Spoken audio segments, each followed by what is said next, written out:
Cadel Piggott had a very special sort of mind. He could picture systems of all kinds in 3 dimensions with perfect accuracy. He loved systems, phone systems, electrical systems, car engines, complicated traffic intersections.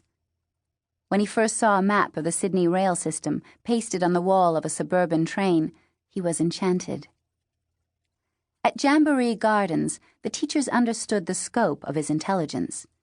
They moved him up to 4th grade, but would not accelerate his learning program any further. They told Mrs. Piggott that although Cadel's intellect was highly developed, his social skills were no better, and in some respects were poorer, than those of any other child his age. They did not believe that he would be comfortable socializing with children older than 9. "We've developed a series of additional math and literacy units that our teacher's assistant will take Cadel through," one of the teachers told Lana. "We think they'll help to keep him happy and interested, along with our art and music programs. You know we place great emphasis on creativity in this school." But Cadel was neither happy nor interested. He was impatient with silkscreen printing and books about riding bikes to the park. His obsession was with systems, and he tended to ignore everything else. So he sometimes scored badly on reading and comprehension tests, though at other times the teachers at Jamboree Gardens would find him poring over books like From ENIAC to UNIVAC, an appraisal of the Eckert-Mauchly machines.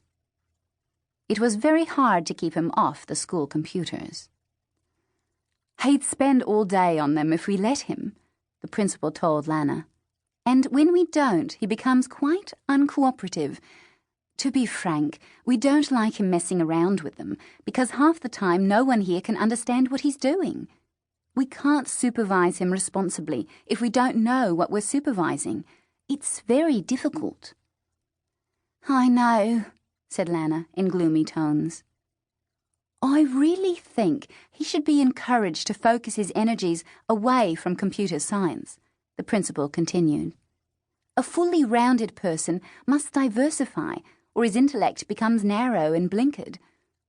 I think we'll have to institute a very strict timetable for Cadel, make him understand that there's more to this world than computers."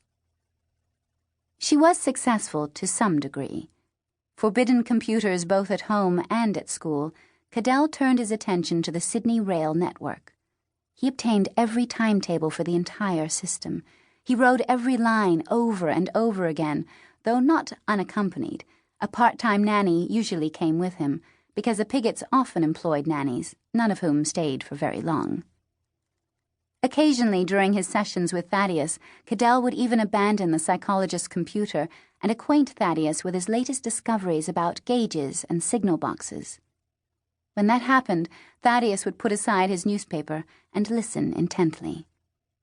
One day he said, "Do you think you understand the system now?" Cadel pondered this question for at least half a minute. "Yes," he replied at last. "Because there's only one way to find out if you do," Thaddeus went on. "You can only tell whether you've mastered a system if you isolate and identify its weakest point. If you knock that out and the whole system collapses, then you know you've got a handle on it." Cadel absorbed this advice silently. Across the room, Thaddeus watched his pale little face grow perfectly still. Satisfied, Thaddeus once again picked up his newspaper.